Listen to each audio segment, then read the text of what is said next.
अपने कर्म से होते बारे बाटे। एक ही माँ है, एक ही पिता है, पर बच्चे अलग अलग हैं। अब ये क्या खेती है पता नहीं। माँ वही है, पिता भी वही है, खून वही है, पर हर बच्चे में अलग गुण आया है, हर बच्चे में अलग से सब कुछ अलग है। ये क्या है प्रभु की माया। हम तो मर जाएंगे चलते चलते, हम तो मर जाएंगे चलते चलते, सम बुझ जाएंगे जलते जलते, हाँ जलते समा बुझ जाएंगे जलते जलते, सम बुझ जाएंगे जलते जलते, समा बुझ जाएंगे जलते जलते। फिर क्या होगा तेरी बंदगी का, फिर क्या होगा तेरी बंदगी का। साथ देती नहीं है किसी का, साथ देती नहीं है किसी का। क्या भरोसा है इस जिंदगी का, क्या भरोसा है इस जिंदगी का। साथ देती नहीं है किसी का, साथ देती नहीं है किसी का। क्या भरोसा है इस जिंदगी का, क्या भरोसा है इस जिंदगी का। क्या भरोसा, क्या भरोसा,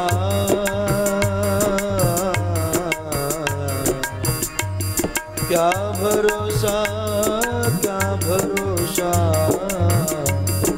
क्या भरोसा, क्या भरोसा, भरोसा, भरोसा।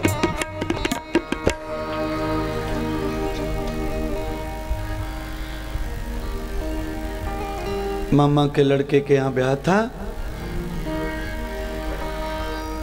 और अभी अभी नहा धो के क्रीम पाउडर लगा के बच्चा शादी में गया है।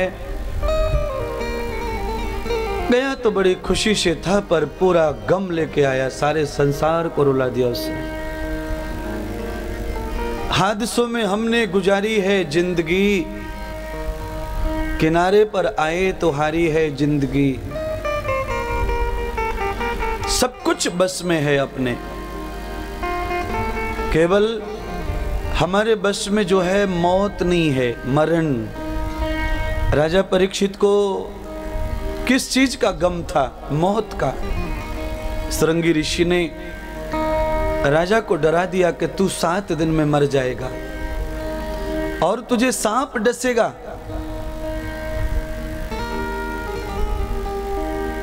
और ये मृत्यु का जो डर होता है ना, ये बड़े से बड़े व्यक्ति को सुधार देता है। एक महिला जिसका पति बड़ा नास्तिक था, उस महिला ने पंडित जी के पास जाकर कहा, महाराज अगर आप मेरे पति को आस्तिक बना दें, उसे धर्मात्मा बना दें, सत्संगी बना दें, तो मैं आपके ऊपर 125 रुपये चढ़ाऊंगी। पंडित जी ने कहा ठीक है।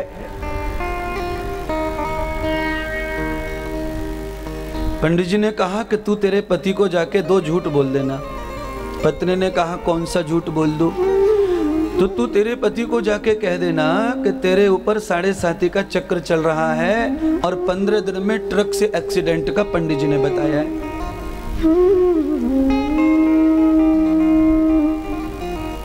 औरत ने जाकर पति से कह दिया, वही जो बात झूठी थी वो कह दी। जो विश्वास नहीं करता था बाबा फाबाओं पे, सत्संग बत्संग, मंदिर वंदिर, सब चीज को फालतू मानता था। और स्त्री हमेशा साधुओं के पीछे जाती थी, सत्संग करती थी, मंदिर जाती थी। तो जैसे ही उसने जाके पति से झूठ बोला तो पत्नी की बात पे विश्वास हो गया उसको। उसे लगा कि रोज बाबाओं के पास जाती है, जरूर सही होगा। पत्नी से कहा कि अब ये जो पंडित जी ने बताया है, 15 दिन में जो मेरी मौत आने वाली है एक्सीडेंट सी, अब जो पंडित जी इतना जानता है तो उपाय तो जानता होगा कि बचने का उपाय क्या है।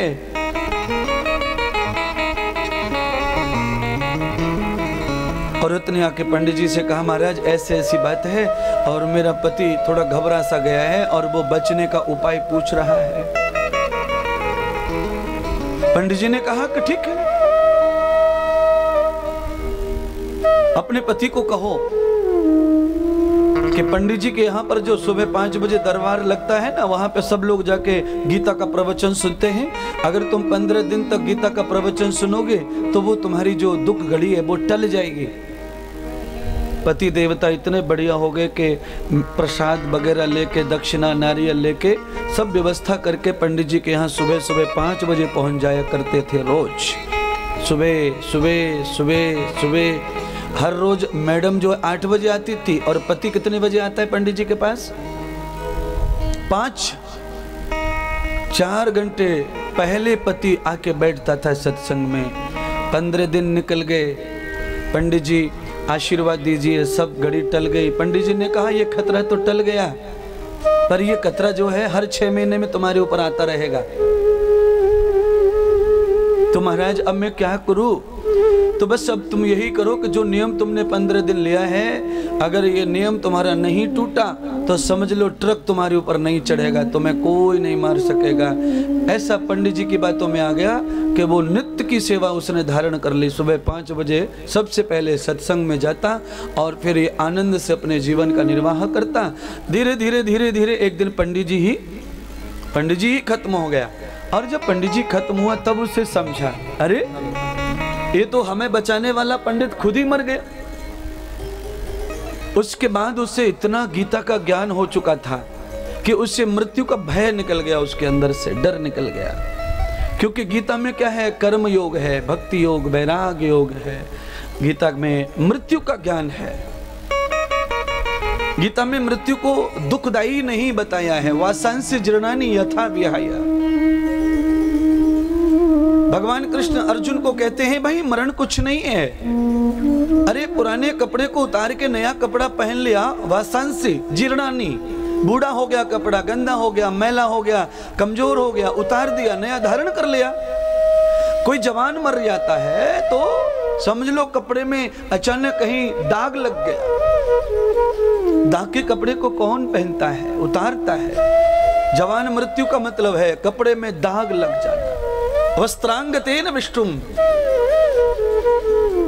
आत्मा न जवान होती है, न बूढ़ी होती है, न आत्मा बच्चा होती है। आत्मा तो एक स्वरूप की है, सारा का सारा उम्र शरीर की है। बचपना, किशोर, जवान, बुढ़ापा, जरा, सारी अवस्थाएं शरीर की।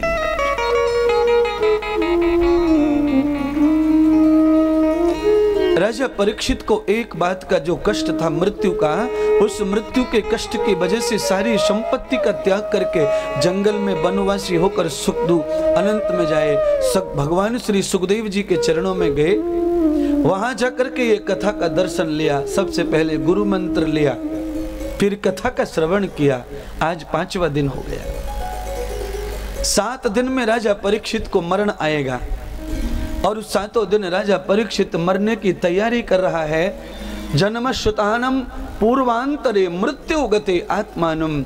जन्म तो शरीर का हो गया, अब शेष केवल मृत्यु बची है और जो शेष बचा है उसको ही सुधारना हमारा कर्तव्य है। ये कथा आपको ये बताती है, जो आदमी अपनी मृत्यु को अच्छा कर लेता है उसका अगला जन्म अच्छा हो जाता है, और जिसने अपनी मृत्यु बिगाड़ ली उसका अगला जन्म बिगड़ जाता है, आगे का भविष्य बिगड़ जाता है। महाराज कल की कथा, भगवान श्री कृष्ण का कल जन्म हुआ और आज भगवान श्री कृष्ण के घर में अलग अलग प्रकार के बच्चे के उत्सव हो रहे। महाराज सारे देवता गोकुल में पधारे, सबने भगवान के बालक रूप का दर्शन किया। जिनको पुत्र की कामना है, इस कथा को उन महिलाओं को ध्यान से सुनना चाहिए। इस कथा को सुनकर महिला को जल्दी से पुत्र लाभ प्राप्त होता है। 33 करोड़ देवता सब रूप बदल के आए। कैसा रूप बदल के? गरीब बनकर आए, गरीब, जिससे कोई उन्हें पहचान न सके, क्योंकि प्रसूति में थे बच्चे। भगवान एक दिन का बालक है, उसका दर्शन करना शोभा नहीं देता। बच्चे के शरीर पर रोमे होते हैं, शरीर पर गंदगी होती है, माँ के पेट के जितने भी जाले होते हैं वो सब बच्चे की चमड़ी पर होते हैं। इसलिए किसी पुरुष को नहीं देखना चाहिए उस बच्चे को। पर अभी वो कोई बच्चा नहीं, वो तो देव है, विष्णु है, और इस बात का एहसास केवल देवताओं को है महाराज। इसलिए देवताओं ने उन्हें अपवित्र नहीं समझा, उन्हें समझ लिया वो तो लीला कर रहे छोटा होने की, वो तो नारायण है।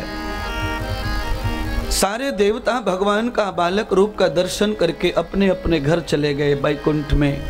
कोई बैकुंठ के बाद ब्रह्मलोक में, कोई कैलाश लोक में, कोई स्वर्ग लोक में। सब बड़ी चर्चा कर रहे थे कितना सुंदर अवतार लिया है प्रभु ने मनुष्य का। बहनों, प्यारे बंधुओं, जिंदगी में एक चीज का बहुत ध्यान रखना होगा। भगवान ने जब मनुष्य का जन्म लिया तो देवता देखने के लिए आए। इतना महान है मानव का जन्म। हम और आप तो इतने महान हैं कि हम कई जन्म ले चुके मनुष्य के। भगवान विष्णु ने तो केवल अभी तक 23 बार मनुष्य जन्म लिया है। कितनी बार? 23। अभी 24 बार जन्म लेना बाकी है। जब भगवान का 24वां अवतार होगा तब ये सृष्टि शांत हो जाएगी महाराज। भगवान जब कली अवतार लेके आएंगे ना तो भगवान के हाथ में मशीनें होंगी, कारीगरी होगी, इंजीनियरिंग होंगे भगवान। ऐसा अवतार होगा भगवान का इस कलयुग में। भगवान अप्राकृतिक जन्म लेंगे, अप्राकृतिक, सब कुछ मशीन जैसा। कंप्यूटर का मनुष्य कैसा होता है, इस प्रकार का जन्म होगा प्रभु का। उसके बाद सृष्टि शांत हो जाएगी, विलुप्त हो जाएगी, खत्म हो जाएगी। पुनरार जन्मोन प्रकृति नाम भावेन हिरण्य गर्भः। सारी प्रकृति को भगवान अपने पेट में डाल लेंगे महाराज। और भगवान जब संसार को पेट में डालते हैं उस समय परमात्मा आदि शक्ति बन जाते हैं, गर्भवती हो जाते हैं। आदि शक्ति जगदम्बा के रूप में, निराकार शक्ति आकाश में व्यापक हो जाते हैं, उनका रूप खत्म हो जाता है।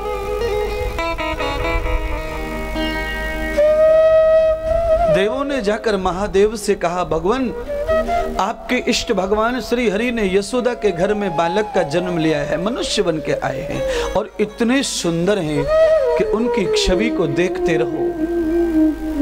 महादेव इतने बड़े ज्ञानी देवता जिनको तीसरा नेत्र लोग ज्ञान का कहते हैं, जिनको ज्ञान की आंख है, आज भगवान के बालक मनुष्य के रूप को देखने के लिए अज्ञान हो गए। महादेव भी भगवान को साकार रूप में जो देखना चाहता है ना, वो अज्ञानी भगत होता है। जैसे मूर्ति में कोई देख रहा है भगवान को, कोई किसी में देख रहा है, ये अज्ञानी भगत है। आज भगवान शिव भी अज्ञानी हो गए और पार्वती से कहते हैं, देवी हमें मृत्यु लोक पे जाना है क्योंकि हमारे प्रभु ने वहाँ मनुष्य अवतार लिया है। हमने भगवान के सब रूप देखे हैं पर बालक रूप नहीं देखा है। आज भगवान शंकर गोकुल में पधारते ही भगवान बालक रूप का दर्शन करने के लिए। तथागतं शंकरं मध्यम गम्यो गोकुलम दृश्यो पश्यो नेत्रायां धृतं योगो बालकम। शंकर भगवान को रोक लिया ग्वाल वालों ने। बाबा गांव के अंदर नहीं जा सकते आप। क्यों? अरे हमारे गांव में सूतक लग गया है, नंद के घर 2-2 बालक हुए हैं। अज्ञान की कोई कमी नहीं है जगत में, पहले से ही अज्ञान है, आज भी अज्ञान है। हमारे हिंदू धर्म में कोई जन्म लेता है ना तो भी सूतक लगता है, और कोई मरता है घोर पाखंड है सबके दिमाग में। मरण जब होता है तो शोक होना चाहिए, शोक, और शोक का ही अपभ्रंश है सूतक। जिसमें से शुभ चला गया हो उसे सूतक कहते हैं। जिसमें से शुभ गया, अच्छा चला गया, वो शुभ, सूतक। शोक, मरण में शोक अच्छा लगता है, पर जब बालक पोता घर में होता है तो शोक अच्छा नहीं लगता। मिठाइयाँ बंटती हैं, ढोल बजते हैं, दीपक जलते हैं, तो शोक तक नहीं आना चाहिए। आज भगवान को रोक लिया, कहा दर्शन वर्जित है, 2 दिन के बाद आना। अभी हमारे नंद के घर में जो बालक जन्म लेके आया है उसने स्नान नहीं किया है, वस्त्र नहीं पहने हैं, अभी वो पलने में नग्न पड़े हैं, अपवित्र हैं, और अभी उनका दर्शन किसी पराये व्यक्ति को नहीं दिया जा रहा है, केवल महिलाएं दर्शन कर रही हैं। अल्पगृहीतान तदो स्त्रीणाम। जब कोई स्त्री बच्चे को जन्म देती है तो वहां महिलाएं रह सकती हैं, पुरुष का रहना अच्छा नहीं माना गया है। अभी तो पुरुष ही रहते हैं ज़्यादा, स्त्रियां कम रहती हैं, पर पहले स्त्रियां ही रहती थी। जितनी बुढ़ियां बैठी हैं इनको पूछो, अक्की चाच, कक्की चाच, पप्पी सास, भारत की जितनी सासें सब आ जाती थी डिलीवरी करने के लिए हैं। अब सास रहती है घर पे, वहीं से टेलीफोन पे सूचना लेती रहे छोरा से। सास घर पे ही रहे, लड़का लेके उड़ जाए बीबी को इस हॉस्पिटल में जाके एडमिट कर दे। अभी तो सारी चिंता पति को लगी रहती है, बच्चे की, डिलीवरी की। सास नहा धो के फ्री हो गई, अब कोई चिंता नहीं है। हाँ, 25 साल पहले सासों को फिक्र रहती थी, पति को बिल्कुल नहीं। हाँ, गुरुवर्य युग प्रवर्तक, क्रांतिकारी, राष्ट्रीय संत परम पूज्य श्री इंद्रदेव जी महाराज जी के शुभ सानिध्य में राष्ट्र सेवा, जन सेवा तथा धर्म सेवा हेतु गौशाला, वृद्धों की सेवा, अन्नदान, वस्त्रदान, यज्ञ हवन आदि सेवाएं निरंतर निशुल्क चलाई जा रही हैं।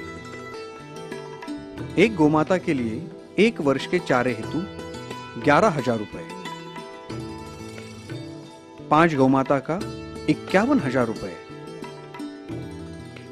11 गौमाता का 1,11,000 रुपए धनराशि देकर गौ सेवा में हमारा साथ दे सकते हैं। बूढ़े माता पिताओं को सम्मान पूर्वक रखने और उनके खाने की सुंदर व्यवस्था हेतु वृद्धाश्रम का निर्माण कार्य पूर्ण हो चुका है। अनेक वृद्ध माता पिताओं की सेवा के साथ वृद्धाश्रम निरंतर चल रहा है। 25,000 रुपए की राशि देकर आप वृद्धाश्रम के आजीवन सदस्य बन सकते हैं तथा 2,51,000 रुपए देकर निर्माणित वृद्धाश्रम में 1 रूम पर अपना नाम लिखवा सकते हैं। कृपया हमारा सहयोग करें। हमारा अकाउंट डिटेल्स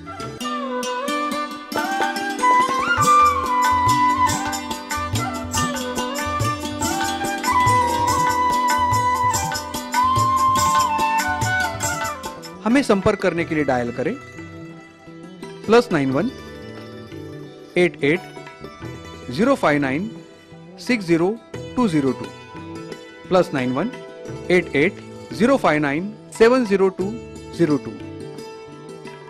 अधिक जानकारी के लिए आप हमारी वेबसाइट भी देख सकते हैं www.shriindradevjimaharaj.com। हमारा ईमेल आईडी है shriindradevjimaharaj@gmail.com।